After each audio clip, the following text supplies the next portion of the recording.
Hi, I'm Brian Heidelberger, a partner with the law firm of Winston & Strawn in Chicago. Here today with your Advertising Age mini law lesson. Today's law lesson, the FTC's new .com disclosure guidance, hot off the presses from yesterday, helping us make more effective disclosures in digital advertising. So, what did the FTC tell us? Well, the law really hasn't changed. The FTC has said if your claim is false, a disclaimer or disclosure isn't going to help you. You can only use disclaimers and disclosures to qualify an otherwise true claim in a manner that makes it more easily understood. Now, the FTC, of course, has said if there is information which is material to your claim, it needs to be clearly and conspicuously disclosed. Now, most times this should be in close conjunction to the claim, but the FTC has said that in the digital online world, it may be that in certain instances you can relegate those disclosures to another page via a hyperlink, and they've told us how to do that. Now, of course, the FTC has said use that only in select circumstances. If you can make the disclosure easily with the claim, then you should. You only relegate things to the disclosure when it's impossible to make those disclosures otherwise. So, if we are using a hyperlink, what information has the FTC given us? Well, they've told us to make sure that the link is obvious and consistent in style to all the other links that you use on your page and that other people use on their pages, so people understand that it's a link. They also want you to use language that conveys the information that will be in that link. So it's not enough to say legal or disclaimer or terms. If it's important pricing information, then use that as the name of your link. If it is lease offer terms, then use that information as the name of your link. It's important to do that, and it's also important to keep the link close to the information it qualifies. So if your information is about a price, you want the link right next to or part of the price itself, not farther away in a spot that people might see it. And you need to definitely take into account not just how people will view your page on the internet, but also via mobile sites as well. Now, when people click through to see what those disclosures are, they need to be taken right there in a manner that people see and easily understand them. It can't be hard to find. It can't be buried at the bottom of a page. It can't have a lot of contrasting information. And the FTC also wants you to monitor the click-through rates on your disclosures. If people aren't clicking on them, then the information likely is not being disclosed, and the FTC would want you to modify how you are using those kind of disclosures. Now, when making those disclosures, we know that the FTC wants them to be clearly and conspicuously disclosed. What does that mean to the FTC? Well, the FTC doesn't like you making people scroll down to the bottom of a page. The FTC doesn't think that the disclosure is probably read at that point. If you are going to make people scroll down, you definitely need to use text or visual cues so that they understand the need to scroll down.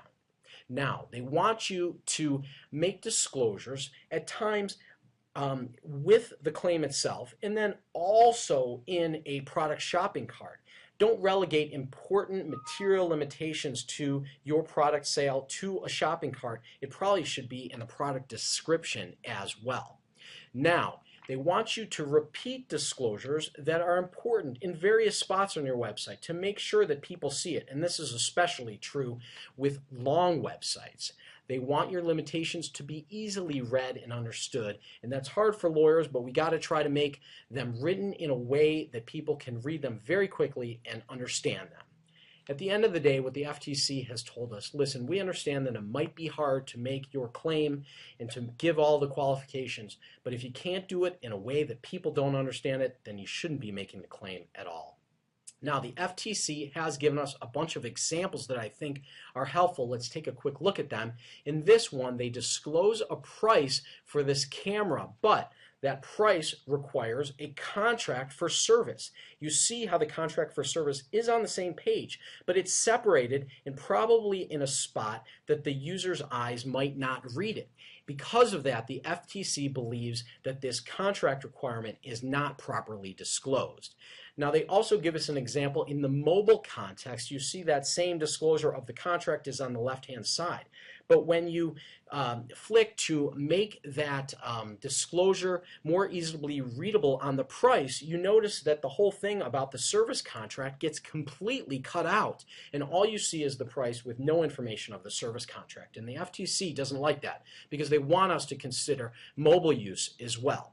Now this is how the FTC likes it. You see the price, and then you see a clear and prominent disclaimer in close conjunction to the price that doesn't say legal or information or disclaimer. It says that there are pricing service plans required, and ask people to click through to get more information on those plans. Now you see another one here that the FTC likes. Satisfaction is guaranteed, but it's really not guaranteed because there is a restocking fee, which is a material limitation that the FTC, as you can see here, thinks is easily disclosed in close conjunction to the satisfaction is guaranteed. So it shouldn't be relegated to a click-through. What can be relegated to the click-through is more information about the restocking fee. But you see that the way it's done here is they say restocking fee applies, not just more information or something of that nature.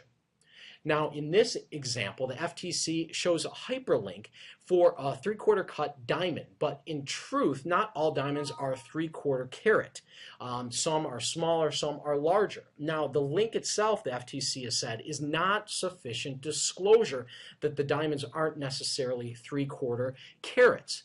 Instead, what they needed here was probably some information that said carat weight varies, click here for more details. Or carat weight varies, which is clearly a hyperlink which takes you that to more information. But this hyperlink on 3/4 carat is not enough, says the FTC. Now here we've got a blogger who gives a testimonial, and you see at the end next to her signature she says FS. That's supposed to stand for free sample. What the FTC is telling us is that most people don't understand an abbreviation like that, and because of that, the FTC is requiring more disclosure. In this example, you see that there is legal disclosure being given in somewhat of a clear and prominent way. It says more disclosed on the jewelry via a link. The problem is there's a lot of white space in between the product description and the legal. Most people aren't going to make it all the way to that legal. That legal needs to be moved up in close conjunction to the claim in which it modifies. Now in this one, the FTC, as we learned earlier, they want price limitations as to a service contract, not just in this next page that we see here on the checkout page, but also in the prior page, which is the product description page, and we talked about that previously. Now here, the FTC says that you need a clear short link. Now, in a testimonial situation, you may have a consumer that had 30 pounds of weight lost. The FTC says if that's not typical of your normal consumer, you need to disclose what is typical. And you see here in the good example, they disclosed 1 pound per week is the typical loss. What the FTC doesn't like is what's in the disclosure below, where it doesn't say the typical loss. It does that through a click-through, and it uses a click-through that's just a bit.ly link that people don't understand what information is going to be contained on that click-through. Now, interestingly, the FTC has told us they don't like multiple disclosures in Twitter on multiple tweets because, as you see here, she makes a tweet, and then if you're going to do a follow-up with material disclosures, the problem is there might be a lot of tweets in your stream in between that. Because of that, a consumer may very well miss the follow-up qualifying information. So on Twitter, the FTC wants your qualifying information to be in the tweet itself or via a hyperlink. Now, the FTC has also told us that they don't like hashtag SPON when you're trying to disclose that a post is sponsored. They don't think people understand what hashtag SPON means. They also don't like hashtags after the bit.ly link because in that type of instance, they say people stop reading when they see the bit.ly link and they won't even notice that the disclosure of sponsorship is there. Now, the last example we've got today is the FTC relating to a blogger and disclosing, again, that they received some free product, which they do here, but it's at the very bottom of the post. And the problem is that it's after a bunch of links at the bottom of the post. The FTC believes at that point people have stopped reading and it's not a material, it's not properly disclosed. So that's just some good guidance from the FTC. It was a 56-page document, but I did the reading for you so you didn't have to. I hope it was helpful. We'll see you next time. In the meantime, let's be careful out there.